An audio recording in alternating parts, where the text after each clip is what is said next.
तू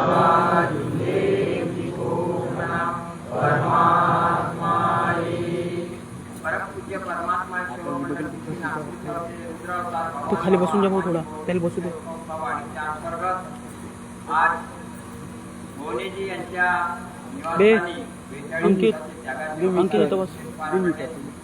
आणि त्या निमित्ताने ही चर्चा बैठक सुरू आहे.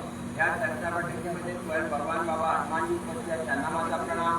तसेच महान त्यागी बाबा जिलेबी उपस्थित आहेत, त्यांना माझा प्रणाम. उपस्थित मंचावर ज्येष्ठ मार्गदर्शक सेवक सेविका पारंपरा यांना माझा नमस्कार.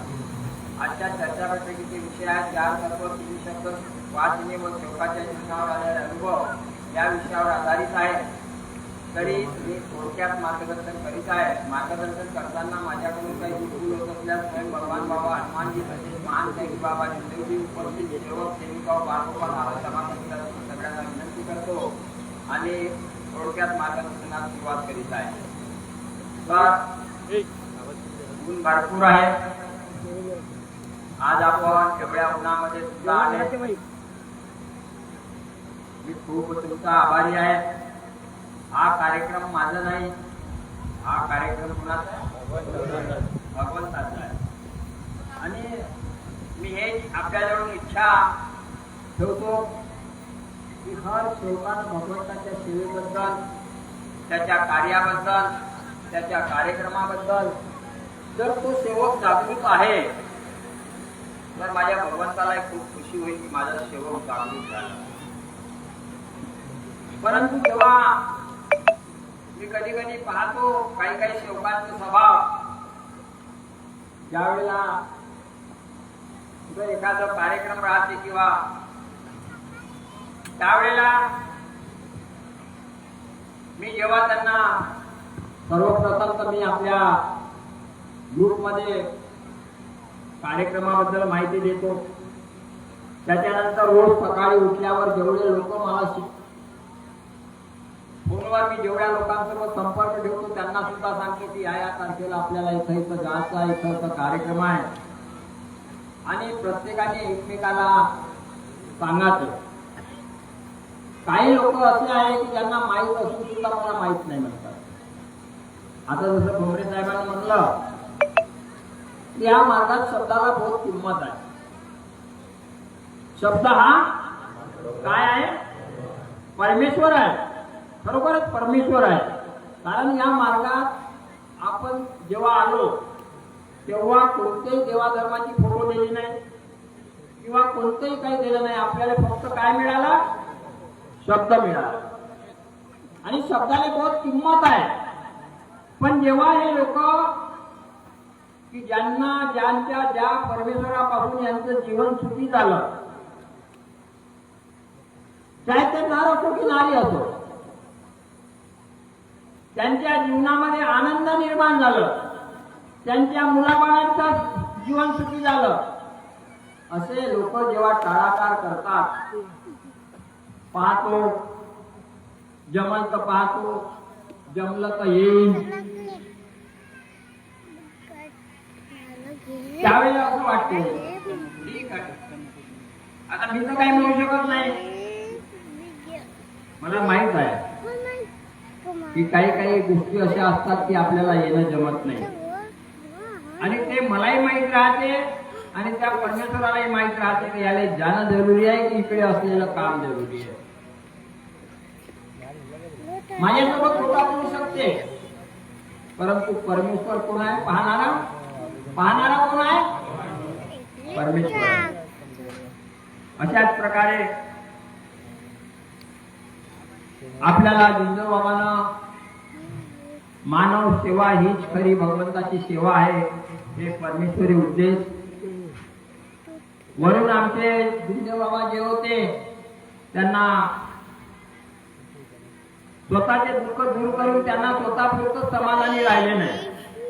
आता छोमरे साहेबांना सांगितलं याचं कारण आहे त्यांच्यामध्ये मनामध्ये जे भावना होती, त्यांचे जे विचार होते,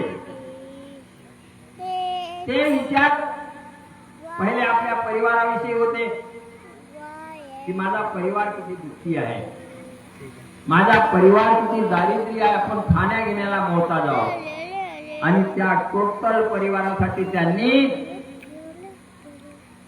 स्वतःच्या जीवावर उद्धार होऊन जेव्हा त्यांनी या भगवंताची प्राप्ती करण्याच्या पूर्वी सगळे परिवाराला विचारल्यानंतर कोणी तयार झालं आणि त्यांनी स्वतःच्या जीवावर उद्धार होऊन त्या परिवारासाठी ह्या भगवंताची प्राप्ती केली आणि परिवार सुखी केलं. आपणही तसंच केलं आहे. आपण कोणासाठी मार्गात आलो? अरे कोणासाठी? तुम्ही जेवून येत जा यार. हॅलो नको. तुम्ही मग कदाचित तुमची एक वेळ जेवायला मागत नाही, पण आवाज काढला तर माझ्या शेवकामध्ये जेव्हा आवाज राहत नाही मला असं वाटतं हा जिवंत आहे की काय? खाली बसणार बाबू. कारण सत्यामध्ये ताकद आहे ना. तुम्ही सत्यानं वागत नाही का? हा मार्ग सत्याचा नाही का? मग तुमच्या तोंडाचा आवाज गेला कुठं?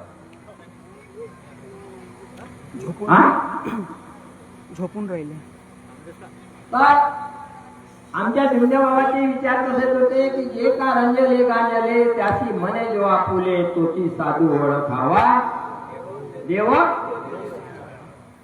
जर त्यांनी तुमच्या आमच्या सारख्या रंजल्या गांजल्याची सेवा केली नसती आणि त्या परमेश्वरी शब्दाचा विचार पालन केला नसता की मानव सेवा ही खरी भगवंताची सेवा आहे, तर आज आपण त्यांची जयंती मनवली असती का? हे विचार प्रत्येक माणसाच्या मनात नाही आहे. आज जेवढा अभिमान मला त्या जिंदेव बाबाविषयी आहे, एकदा मी ठोंबळे साहेब सांगू इच्छितो की जेव्हा महान त्यागी बाबा जिंदेवजीवर दुःख आले होते त्यावेळेचे जुने लोक काय म्हणायचे? सेवकामुळं बाबावर दुःख निर्माण. आता मी एक महामूर्ख माणूस, अडाणी माणूस, मी त्याला विचार करायचो. मी म्हणला त्याला माझा पाय मांडल्यावर दुसऱ्याचा कसा जळत? अरे जळेल का? कारण हे जिंदेव बाबाचे शब्द होते, जो चुकेगा वो चुकेगा. मग आता एवढं चांगले आमचे जिंदेव बाबा ज्यांनी हजारो लाखो लोकांचे दुःख दूर केले आणि हे लाखो लोक किती कोपले आणि ज्याच्याजवळ परमेश्वरी शक्ती प्राप्त आहे त्याच्यावर दुःख येईल का? अरे येईल का? नाही. पण त्या महामूर्ख लोकांनी त्याचा विचार नाही केला. आणि त्यावेळेला जेव्हा मी म्हणलं असं होऊ शकत नाही, बाबा एक मानवच आहे आणि मानव हा चुकीला पात्र आहे. बाबाच्या हातून कुठेतरी काही नाही चूक झालेली आहे, कुठेतरी मोहमायामध्ये फसले. आणि मग काय झालं? यांनी लागल तितक्या शेवकांना कार्य देऊन टाकले, बाबावर दुःख आले म्हणून. आणि त्याच्यातला मी एक होतो. मी म्हणलं असं होऊ शकत नाही.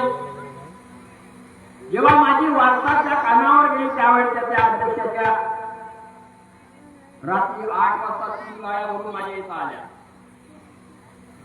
आणि म्हणाले तुम्ही असं म्हणलं? म्हणलं हो म्हणलं. म्हणजे शेवकामुळे आले. म्हणलं असं होत नाही, कारण बाबा हे काही कोणाचं वाईट केलं का बाबा ना?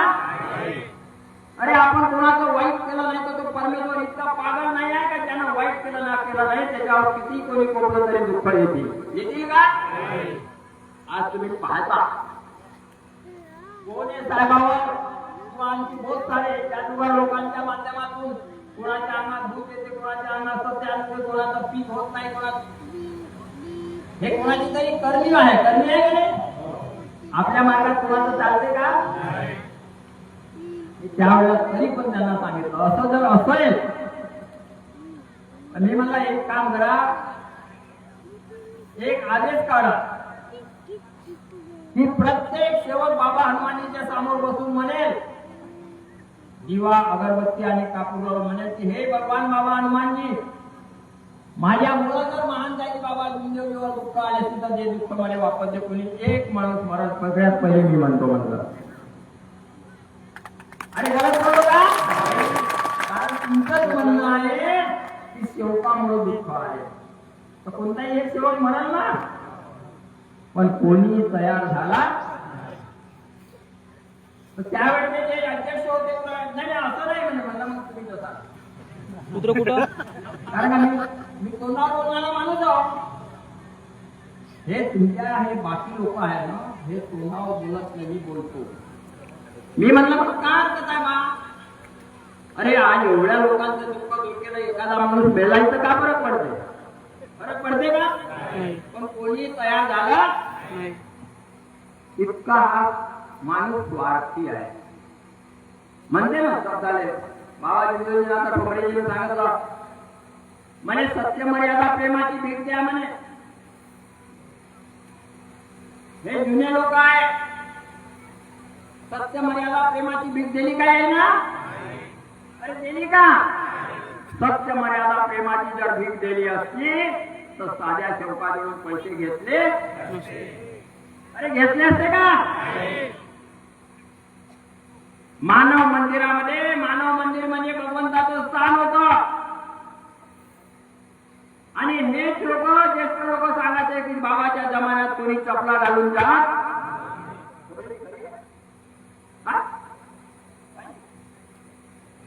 हा मी यांच्याकडूनच बोलवून घेतो ते गोष्टी की बाबाच्या जमान्यामध्ये कोणी चपला, आणि बाबाच्या नंतर तिथं त्याचं मानव मंदिराचं विवाह मंडळ बनवून दिलं.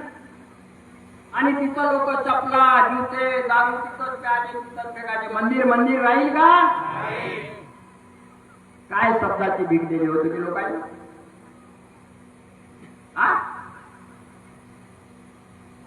काय भीक दिली आणि काय तुमच्या शब्दाची कदर होणार आहे?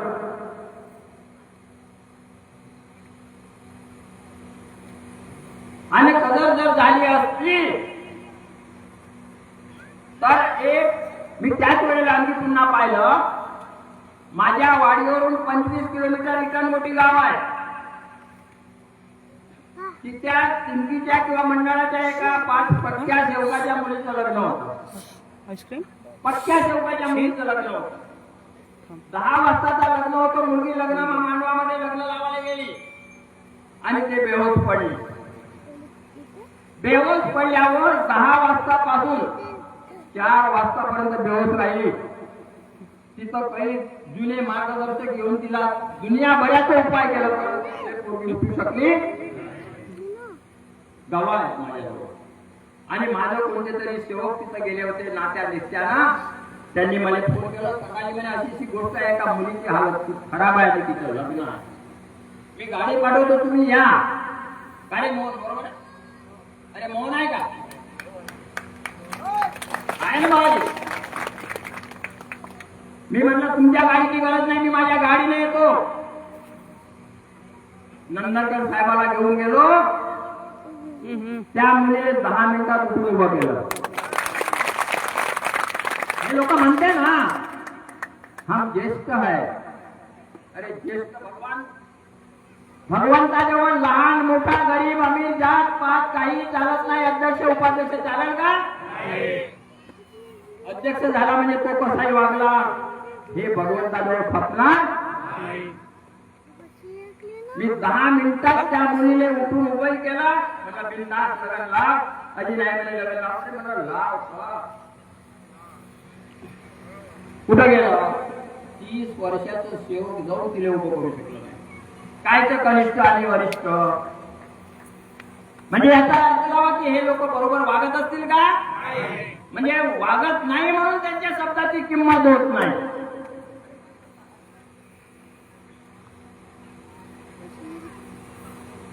जर यांच्या शब्दाची किंमत झाली असती तर आज प्रत्येक हे खूप जागृत राहिले असते.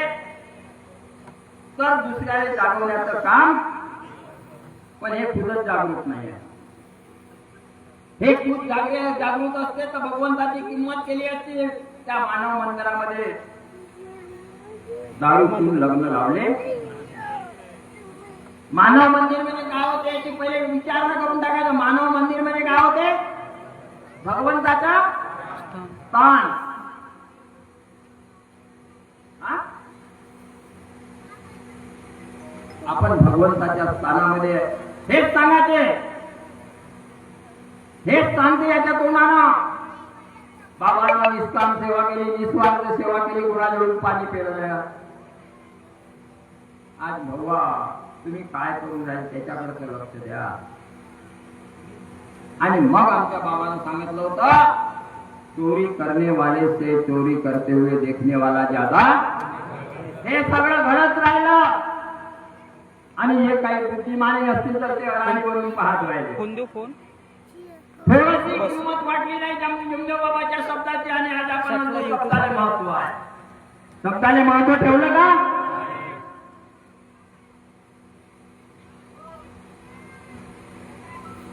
बहुत मोठी हे आहे शब्दाले महत्व कसं राहते. मी पुन्हा एक उदाहरण सांगतो. ओ मुंडे बाबाजी इकडे या लवकर. ओ मुंडे बाबाजी. अरे निश्चित म्हणतो टोपीवाला बाबा. तुझं आडनाव मुंडे आहे का नाही? काय आडनाव आहे? बोलले हा बोलले चुकलो सॉरी.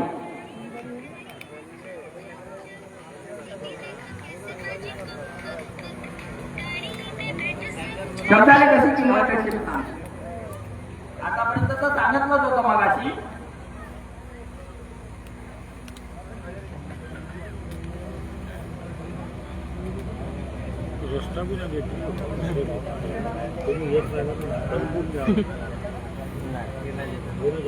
त्रास दिला मी बुद्ध्या माणसाला.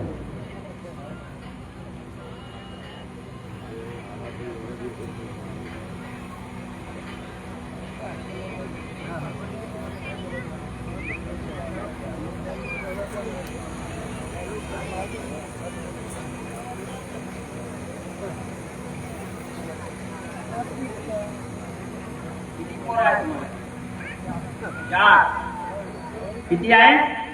चारातून किती आले मला नाही माहिती. चारातून किती आले? एक आलं का?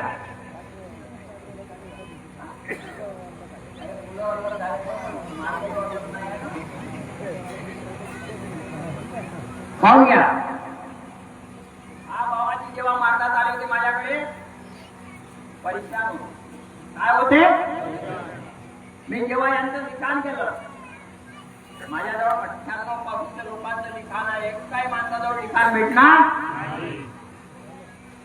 हा बाबाजी जेव्हा मार्गात आला, मी जेव्हा विचारलं याला विचारलं तुमच्या देवाची पूजा होती. माझ्याजवळ सगळं लिखाण होते, त्याची सोडवणूक होते. तेव्हा सांगता बाबाजीने सांगलं मी नागपोते होतो म्हणे. काय म्हणे? आणि माझ्या अंगात नाग या. का म्हणे? मला आता काहून नाही म्हणे. आता 5-6 वर्ष झाले नाही येत. आता बांधून टाकलं म्हणे. काय म्हणे? बांधून टाकलं. मी म्हणलं बस एक शब्द कोणातून काढलं. खोलून देऊ का म्हणलं. खोलून देऊ का म्हणत नाही तर बाबाची अंगात नाग. अरे खरं आहे कोण आहे? शब्द पहा. शब्द फक्त इथं फेकून कोणातून तिघे पर्यंत आहे. आणि पाणी लागलं नागासारखं. हे जे लोक म्हणतात शब्दाची परिभाषा समजून जाती पाहिजे. ती शब्दाची किंमत किती होते. आम्ही जर शब्दाची किंमत केली नसते तुमच्या बाबाच्या किंवा त्या भगवंताच्या, तर आम्ही या बाबाजीच्या अंगात नाग आलं. अरे आलं असतं का? आम्ही जोडलेलं नाग होतो. खेळ गमत नाही आहे ना. मी म्हातारा कुठं बोललो का? अरे आमच्याजवळ रामायण महाभारतातल्या कथा नाही आहे. आमचे जुमदेव बाबांना शिकवलेलं ज्ञान आहे.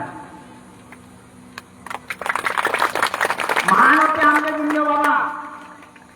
जर आमच्या प्रत्येक ज्येष्ठ लोक ज्या जुमदेव बाबाच्या तत्वशब्द नियमाचं पालन केलं असतं तर आज ह्या मार्गामध्ये 90% लोक आले असते. किती पर्सेंट? मी अशा उलट्या गोष्टी नाही करत ना, फेकाफेकीच्या गोष्टी नाही करत. मी खातो हे खुद जगत नाही, खुद जागत नाही, खुद आणि दुसऱ्याला जागवण्याचं काम करतात. खुद जागा, मग दुसऱ्याला जागवा. जो जागत नसत त्याचं नाव सोडून द्या. आणि असं नाही होत. मी माझ्या आयुष्यात कोणाचं वाईट नाही सोडलं. आणि कोणी म्हणा की मी कोणाचं आज एवढे वर्ष झाले 98 पासून आजपर्यंत की मी कोणाला आपल्या म्हणलं का तू इतके दे का मला त्याग झाल्यानंतर का तू इतके त्या कार्यक्रम आहे का काय का काय अरे म्हणलं का. परंतु या लोकांनी दिलंही नाही.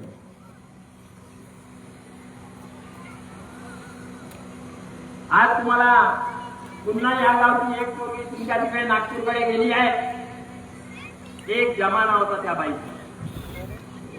तिचा नवरा आपल्या गावात नागपूरला कमवायला आला. मुलं नव्हते, बाळ नव्हते, घर नव्हतं, दार नव्हतं. आज मी लहान लेकरासारखं फिरवलं.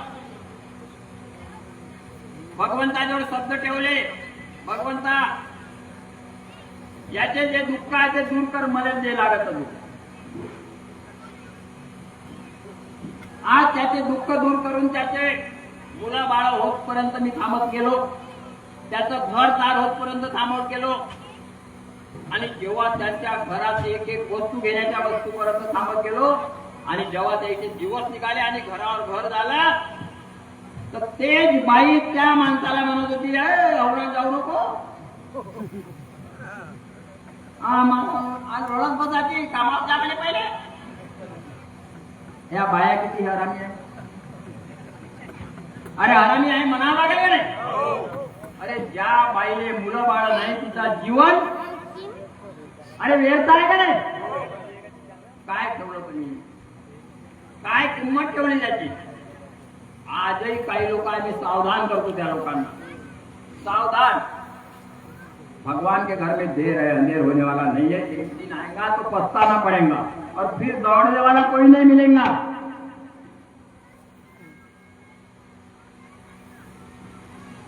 केव्हा केव्हा पाहतो मी, मला असं वाटतं की आपण बोलावं पण मी बोलत नाही.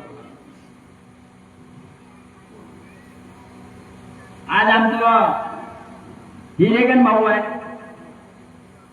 आणि हिरेगन बाई आहे. एक पोरगा पोरगी आहे का तुमचे शोध पण आहे.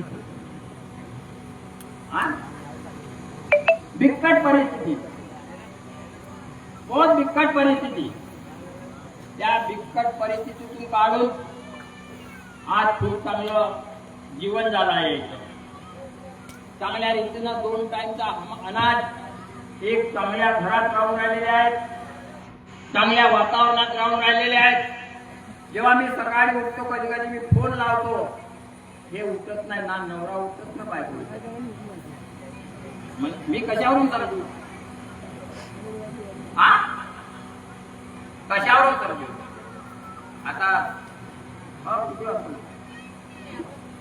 मग माझा फोन काढून नाही आपल्याजवळ घ्या. मग हा सांगत नाही का काकाजीचा फोन येते, मग तू काढून नाही. मग एक तरी दिवस आपण जागरूक झाला पाहिजे ना. कोण कोणाची आपण बोला नाही तर त्याला सांगा. पण एक दिवस सांगा ना मला. अरे फोन करतो का नाही करा. मग जागरूक तू आहेस का. मी तुझं जीवन बनवलं कोणा, भगवंताने. त्याच्यासाठी माझा खूप मोठा वाटा आहे का नाही. तुम्हाला त्याच्यातून काढून वर आणल्यानंतर तुम्ही किंमत करता, तुम्ही किती किंमत करता हे मलाही माहित आहे. तुम्ही जागत नाही, ज्याचं दुःख वाटतं कधी.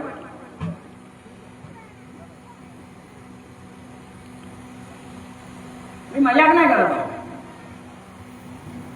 मी आज 12 महिने उन्हाळा, हिवाळा, पावसाळा एवढ्या रात्री उठतो, तुम्हाला जागवण्याचं काम करतो. तुम्ही जागता का नाही, तुमच्या बाया जागते का नाही मला नाही माहित. मी तुम्हाला याच्यासाठी सांगत आहो की समोर तुमचे जे पिढी आहे, तुमचे मुलं बाळ आहेत, त्यांना जागवण्याचं काम करा. आज तुम्ही जर झोपले तर तुमचे मुलं बाळ झोपल्याशिवाय राहणार आणि समोर या मार्गाची दशा झाल्याशिवाय आज जे चालू आहे मग ते काय सफेद कपडे खिसे खाली.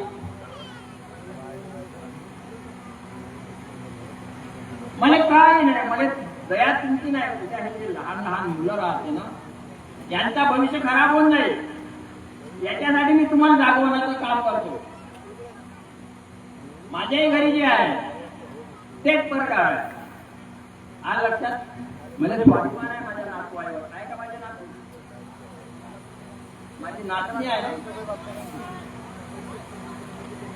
जो चांगला नाही तो आपला नाही. तो उद्या मनाचे आज मेले तरी परवा नाही.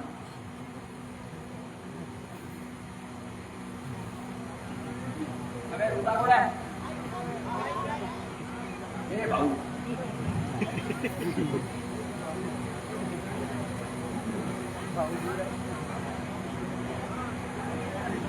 अरे कोणताही मार्गदर्शक तुम्हाला एवढं सांगितलं नसेल कधी. आणि एक मेला चर्चा बैठक ठेवलेली आहे आणि मी जेवण देऊ शकत नाही. माझ्या मंदिरामध्ये दानपेटी नाही आणि तुम्ही जास्तचे काही देत नाही म्हणून डबे घेऊन या. आलं का लक्षात राहील का? मग नाही म्हणायचं का मला याला चांगलं नाही त्याला चांगलं नाही. 1 मे मध्ये तुम्हाला टोटल भगवंताविषयी आणि महानत्यागी बाबा ज्योतिविषयी आपल्याला काय करा. कारण काही जुने जे लोक आहे ना, त्या जुन्या लोकांनी काय केलं आणि काय चालू आहे. जेव्हा हे मार्गात आले तेव्हा घराचं देव धर्म काय सब टेकलं, कॅलेंडर हे ते. आणि आज जर पुन्हा जर पाहिलं तर त्याच्या घरामध्ये कॅलेंडर लागलेले आहे देवाला. आजही हे लोक तोरणं लावतात, आजही हे लोक लोखंडाची पूजा करतात. मी जीवनात केलेली सर्व पूजा जुने विचार बंद केले. अजूनपर्यंत या लोकांचे विचार बंद झाले. म्हणून तुम्हाला सावध करण्यासाठी म्हणून 1 मेला पुन्हा मी चर्चा बैठक घेत आहो. आपली रोजची काही 15वारी आणि हप्तेवारी चर्चा बैठक चालते का? एकदा समजून देईन तुम्हाला. आलं का लक्षात? 1 मे लक्षात ठेवा. आपण फक्त आपल्या सेवकांची चर्चा बैठक आहे, बाकी दुसरे आले तर चांगलीच गोष्ट आहे. टोटल भगवंताविषयी सकाळी 10 पासून चालू होईल, 3 वाजतापर्यंत टोटल एकटा मार्गदर्शन करणार. आज हे माझी नातीन 16 वर्षाची आहे. हे नातीन नुकतीच 11व्या महिन्यात 18 वर्षाची होत आहे. आणि 12 वर्षाची. अजून 1 रुपयाची औषध नाही आहे. 1 रुपयाची औषध व्हिडिओ घेतो ना. असा कोणीतरी आहे का? अरे आहे का? मी तुम्हालाच नाही जागवत, यांनाही जागवत. युट्यूब लावून दे मित्र, युट्यूब लावून दे. मी माझ्या नातवाला जागवत आहो. हो गरम युरेला स्वाभिमान आहे माझ्या भगवंतावर. आणि वरून माहित आहे का? ऐकून पाणी पिऊन चौरीक मग तुम्ही तर चिडचाड होता यार नातवाईवर. मी अजूनपर्यंत या नातवाला ऐकून 16 वर्षाची होऊन राहिली. मी कधी यायला रागवत नाही किंवा मारलं नाही. कारण आमच्या झुंजा बाबाचे शब्द माझ्या कानात आहेत. लहान मुलांना रागावणे त्याचं आत्मा तुटल्या जाते आणि तो दुःखी होते. म्हणून त्याला समजवण्याचा प्रयत्न करा. आणि खरोखरच आपण त्यांना रागवण्यापेक्षा आपल्या परमेश्वराच्या शब्दावर ठेवलं की परमेश्वरा यांना शक्ती द्या. लावून दिली खिशात ठेव थोडंसं. जरूर मिळेल. तुमच्या ज्या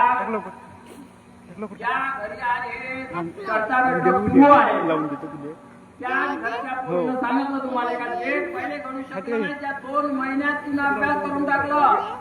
हा मग देतो ना अरे ऐकलं का नाही ऐकलं? विचार Chatting आहे ना. परमेश्वर काय असलं पाहिजे. चर्चा बैठक मध्ये खेळ गमत नाही आहे. सकाळची म्हणणं संध्याकाळी पहिले पण त्याच्यात काय त्याचं काय, सकाळच्या विनंतीत काय, संध्याकाळच्या प्रार्थनेत काय, आपले बिंदू बाबा काय होते, त्यांनी कशा प्रकारे आपलं जीवन आपल्याला मार्गदर्शन केलं, त्याचा अभ्यासच नाही लोकांना. आणि ज्या लोकांना मी अभ्यास दिला, ज्या लोकांचा भविष्य बनवला, इथून चिमूर दानव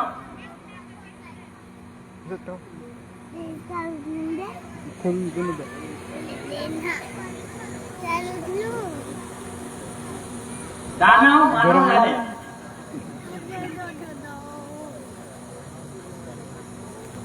तुमची पत्नी आली का? आता इथे बसून काय थोडं काढू कुठं बाबू मी बसतो त्याच्यावर. हे दानव चिमूरचे बस यांची सासूरवाडी कुठली? अमरनगरची.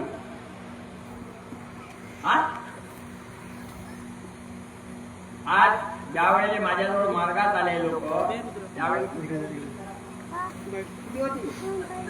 भरपूर खराब होती आणि मुलं आहे.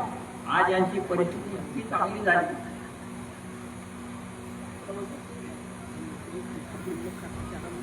का त्या अमरनगर पाण्याच्या तिच्या बाकीबद्दल नाव घ्यावं लागले का त्या भगवंता. त्या मुलीचं भविष्य बनलं. त्यांच्या मुळाला आता हे किती जागृत आहे सांगून नाही माहिती. आज मला वाटतं 2 मजली बिल्डिंग आहे, घर आहे.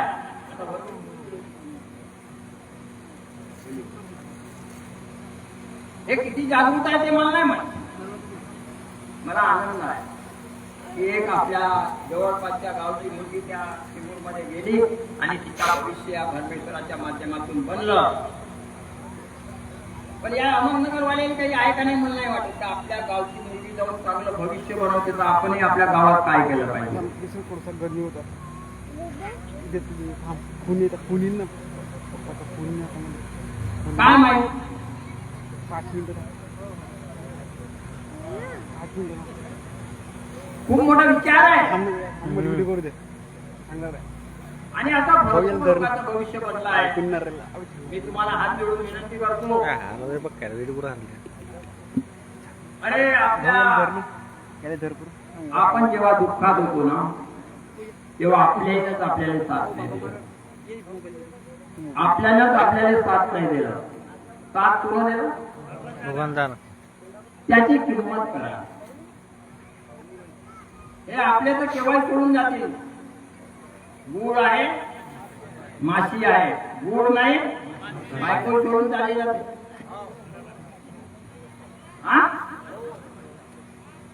म्हणून परमेश्वर कधी हा आपला साथ सोडत नाही. आपण त्याच्याविषयी जागरूक राहा. मी शेवटी तुम्हाला सांगतो, खूप मोठं भविष्य बनवलं, परंतु काही बाया आणि काही माणसं त्या गोष्टीला विसरून गेले. काही दिवस तरी कमसे कम त्यांना की आम्ही काय होतो आणि आज काय झालं आणि कोणामुळे झालं. आज जर आपल्या घरचे लोक चांगले झाले नसते तर आपल्या मुलाबाळाचं काय हाल झालं असतं याची जाणीव आहे. तरी पण डोळे असून आंधळे आपण, डोळे आहे जर ते डोळे असून आंधळे झाली नसती तर ते बाई हवनाने जाणे म्हणाय केलं. अरे खरं आहे का खोटं आहे? माझ्याजवळ बोलायला खूप जागा आहे. माझ्याजवळ तुमचा सगळ्याचा भविष्य आहे. माझ्याजवळ तुमच्या सगळ्याचं लिखाण आहे. ते तुम्ही माझ्याजवळ पहा. यांच्यासारख्या गोळ्या नाही खेळल्या ना मी. आणि मी जागतो आणि जागतो, जागीन आणि जागत राहील. कोणासाठी? चांगल्यासाठी. कोणासाठी जागीन? चांगल्यासाठी. जो चांगला नाही तो आपला नाही. आजही माझे शब्द कायम आहे. आणि मग मरूनही गेलो ना मी त्याच्याकडे टिकून पाहत नाही. चाहे तो घर था तो भी पाए। मोह माया अहंकार का त्याग कर चुका हूं मैं।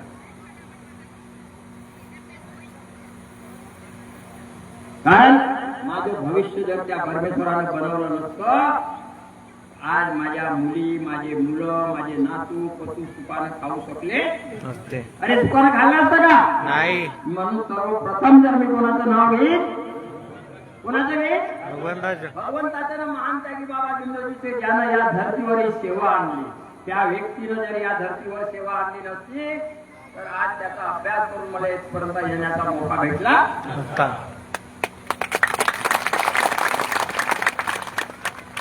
हे समजून जा. कारण आज मी पाहता खूप सारे लोक कसे वागत आहे, का वागत आहे. आज मी सांगितलं ना, एका दिवशी ते तुरंत 10 मिनिटात पोरगी चालली, पण एक माणूस, एका माणसाचं पोरग अजूनही दवाखान्यात पडला आहे, महिना झाला मी पाहायला जाऊन आहे. भगवंत तिकडे वळवतच नाही आहे. माझी इच्छा नाही असं नाही, भगवंतच नाही बोलत.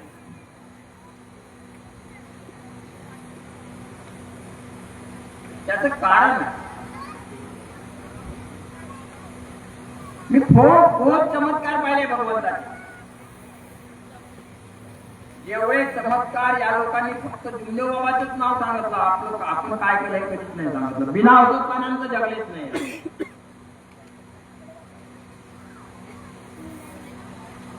आपण किती चमत्कार पाहतो. आता आमचे पाठीमध्ये एक साप निघाला, आजच्या दिवशी दुसरा साप निघाला. घरात अंदर मला पाटलाचा फोन आला. साहेब म्हणे काल एक साप निघाला, आज पुन्हा घरात साप आहे. हा इथं आहे म्हणजे उपाय. मला भगवंताने माफी मागा आणि आता जाऊ का साप आहे का? जेव्हा पाटील त्याच्या जवळ साप काय साप होता ते घरात.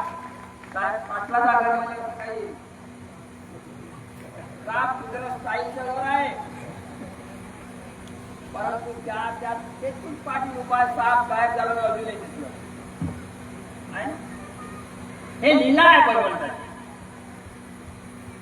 किंमत आहे शब्दाची.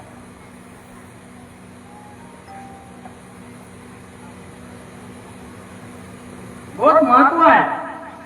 मी तुमच्याशी बैमानी नाही केली यार. तुमची सेवा करताना कधी मी पैशाची आशा केली नाही यार. मी आपल्या पैशानं तुमच्यापर्यंत येत गेलो. रात बेरात तुमच्या. आज तुम्ही काय करून राहिले?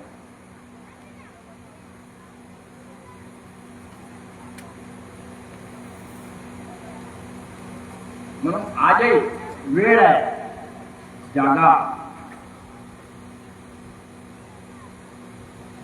तुम्ही पाहिलेच नसते इतके पैसे कधी. आणि मी बोलल्यावर मग काय होते, राग येते तुम्हाला. मी इथून गडंबाईला उभी करणं चाहतो.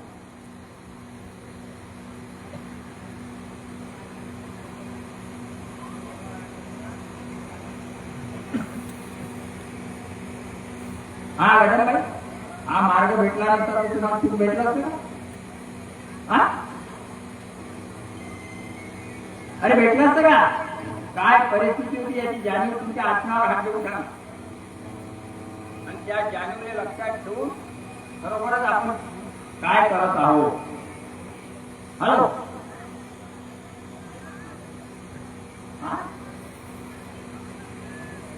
अरे भाऊ नंतर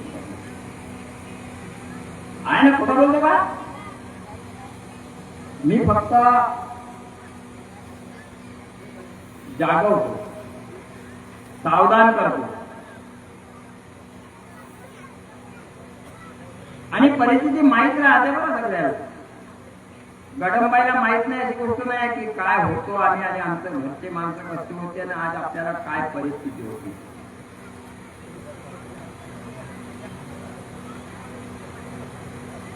आणि मी जास्त बोलणं नाही चालत. म्हणून पुन्हा एकदा हा ज्यांच्याकडे हवन झालं भुवनेजी मी तुम्हाला सावधान करत आहोत. ज्या प्रकारे आतापर्यंत तुम्ही सेवा केली आणि एक चांगलं सुख मिळवलं आणि पुन्हा सामोरे आपल्या जीवनामध्ये आपल्या मुलाबाळांच्या जीवनामध्ये सुख मिळवायचं असेल तर अशाच प्रकारे जागृत राहा. भगवंतावर अविश्वास करू नका. भगवान साक्षात आहे. जेव्हा जेव्हा गरज पडली तेव्हा तेव्हा मी जागृत राहील. तेव्हा तेव्हा मला फोन करा. तुमच्यावर कधी कोणती आपत्ती येणार नाही अशी हमी देतो मी तुम्हाला. परंतु कोणत्याही नात्या रिश्त्याच्या चक्करमध्ये जाऊन दारू पाण्याच्या चक्करमध्ये जाऊन आपल्या परिवारावर दुःख निर्माण करण्याचं काम करू नका. एवढे बोलून मी माझे दोन शब्द समाप्त करतो. आपण एकट्याने जयघोष करू.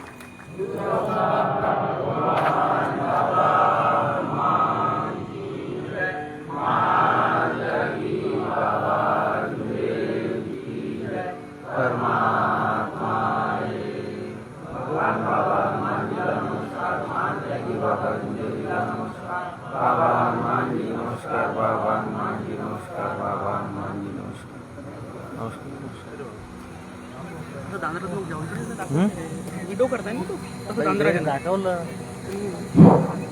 धन्यवाद साहेब. भरपूर असं मार्गदर्शन तुमचं आम्हाला मिळालं. खूप सुंदर असं मार्गदर्शन आम्हाला मिळालं. त्याबद्दल मी तुमचा खूप खूप आभारी आहो.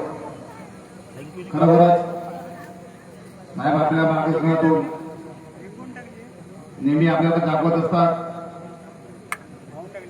जे भगवंताचे विचार आहेत, जे महान त्यागी बाबा जुमजीने आपल्याला सांगितलेलं ते विचार आपल्या डोळ्यासमोर घेऊन